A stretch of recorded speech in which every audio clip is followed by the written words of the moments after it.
Conversamos con don José Villagrán, abogado, para que nos comente justamente lo que ha sido la última resolución del Tribunal Electoral Regional en relación a esta causa que persigue responsabilidades políticas, administrativas del exalcalde Pedro Caballería.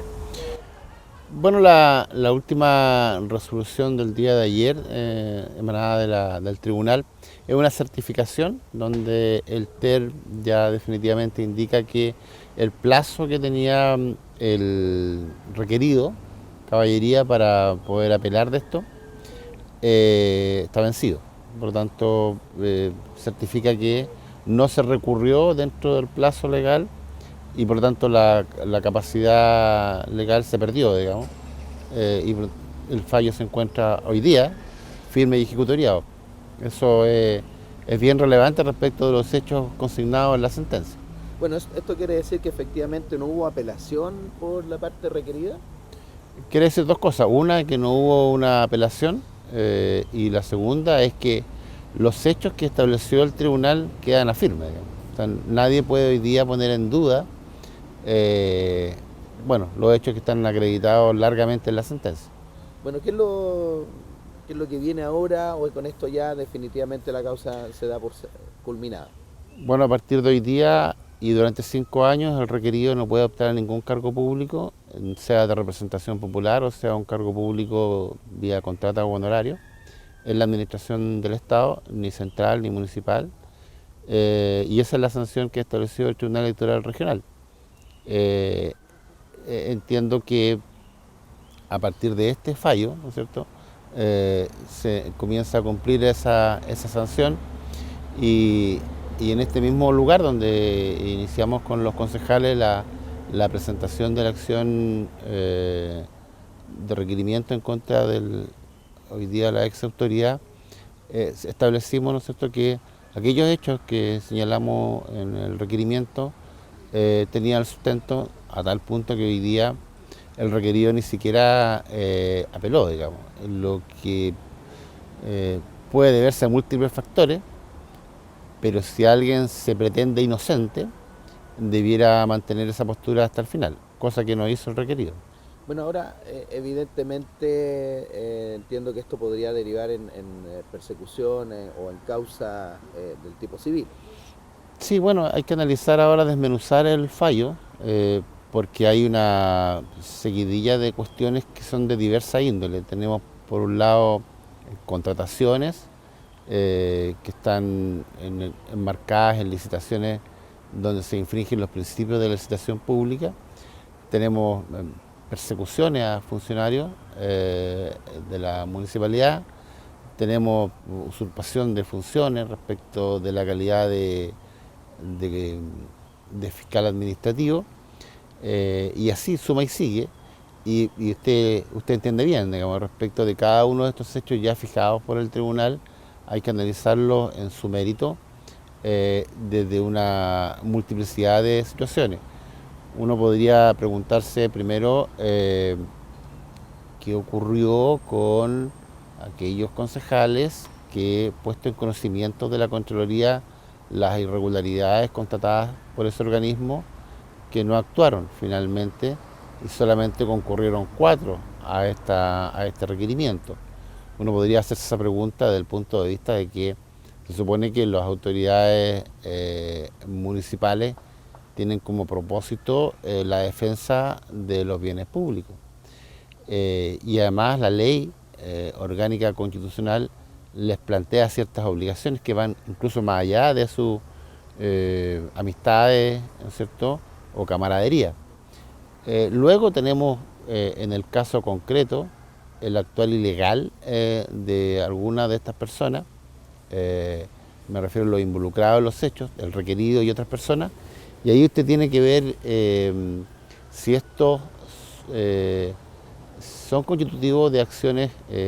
penales. Por ejemplo, tenemos establecido ya la sustracción de una cantidad importante de decretos de pago, y eso evidentemente usted comprenderá que es un delito y tiene una sede penal que debe perseguírselo. No es que sea voluntario para el alcalde, digamos, o para esta administración representárselo, deben hacerlo, y entiendo que ya existen acciones en ese sentido. Por lo tanto, Y luego tenemos acciones civiles respecto de responsabilidades nuevamente, en cuanto a la gestión, de fiscalización, y también las acciones civiles respecto de quienes son beneficiados con malos contratos, por decirlo de manera elegante. Bueno, estamos hablando que este fue un proceso bastante extenso, estas causas generalmente son así casi 2 años, y que quedó demostrado también la contundencia justamente de la acción jurídica, porque fueron acogidos prácticamente una buena cantidad de los puntos presentados. Y lo otro también que queda muy en claro que acá hubo un daño al patrimonio municipal bastante considerable. Bueno, acá, partiendo por el final, el daño al patrimonio municipal es muy relevante, pensando en un municipio de este tamaño. Y la otra cuestión también muy relevante es que cuando las fuerzas políticas, independientemente de los colores, se unen en ese sentido, se presenta un requerimiento que, en la línea de lo que usted planteaba, se acogen 7 de las 14 imputaciones. Es decir, con ese nivel de contundencia, yo aquí hay que destacar, porque uno es el instrumento que de alguna manera logra cristalizar esto, pero siempre se requiere la acción, y la acción es tomada por el Consejo Municipal, no en pleno, pero fueron 4 los concejales que, uniéndose dentro de las diferencias políticas incluso, lograron que este fallo pudiera cristalizarse. Bueno, estamos hablando también que hubo mucha contundencia, informes, auditoría, información muy relevante que estuvo a disposición de todos los miembros del Consejo Municipal en su momento y que llevaron a estos 4 concejales justamente a llegar a esta acción. Pero esto era de conocimiento público y todo el Consejo Municipal en pleno tuvo acceso también a esa documentación. Claro, por eso que los que no participaron tienen que, ¿no es cierto?, de alguna manera responder desde el punto de vista público en principio, y después las otras acciones hay que analizarlas. Quisiera también destacar, usted me preguntaba por este largo proceso y de esta cantidad de informes.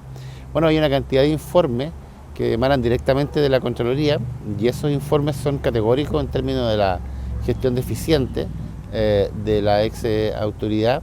pero también no solamente el fallo se sustenta en la corroboración de esos informes, sino que particularmente los cuerpos permanentes, por decirlo de alguna manera, de la municipalidad, a través de la unidad de control, a través del secretario municipal y a través de la administración y finanzas, fueron personas que participaron de manera importante en el juicio y fueron bastante aporte en el sentido de ratificar que ellos, en distintas maneras, de distintas formas, o fueron presionados, o fueron bypaseados, o fueron no tomados en cuenta, y en ese sentido es relevante la aportación que realizaron ellos para la consecución de este fallo. Del punto de vista profesional, ¿cuál fue el principal desafío desde su punto de vista y lo más complejo quizás de este caso? Mire, la imputación en estos casos son imputaciones abiertas, porque el notable abandono de deberes es un concepto. Es distinto a la imputación de un homicidio en que tenemos un cuerpo. Este es un concepto abierto que hay que llenar con otras ideas, y desde ese punto de vista es un desafío para el tribunal como para el quien hace el requerimiento, de poder encuadrar que una tal o cual acción o inacción constituye un abandono de deberes. Y en ese sentido es todo un desafío, porque como le digo, no están definidas las conductas, sino que qué es lo notable y qué es un abandono tiene que ver con el conocimiento de la legislación municipal, y así se va configurando el notable abandono de deberes y la falta de probidad. Y en ese sentido quizás la falta de probidad sea más sencillo, porque dice relación con una deslealtad con el servicio público, y en ese sentido que no omite los principios de una licitación, claramente está siendo desleal con la función pública. Pero el primero de los conceptos es complejo de asir y es complejo de desarrollar, y por cierto es complejo de convencer a un tribunal. Bueno, dentro de todo el proceso, evidentemente, el mensaje a los vecinos, a la comuna de Rinconada, entendiendo también que quizás desde un inicio hubo algún grupo de personas que quizás cuestionaron este proceso legal, pero evidentemente siempre se mantuvo firme, en este caso, la visión de estos concejales que llegaron a hacer la denuncia, y que evidentemente también lo más probable hayan pagado un costo político en su momento, quizás críticas, quizás costos políticos, pero el tiempo les terminó dando la razón. Sí, bueno, yo respecto de los vaivenes y las interpretaciones de la comunidad y la lógica un poco política, de alguna manera los abogados que nos dedicamos técnicamente a esto estamos un poco fuera de eso, porque precisamente en estas discusiones eternas de responsabilidades cruzadas, uno como profesional lo que tiene que aspirar es a objetivizar estas discusiones. Y objetivizar estas discusiones significa llevarlas ante un órgano imparcial con jueces y ministros que ni siquiera viven acá, ¿no es cierto? Y ellos tienen que ver si estas ideas, estos planteamientos tienen fundamento o no, tienen sustento probatorio o no, en el último término si es verdad o no. Y por tanto la única cuestión que como profesional yo puedo plantear es que nosotros largamente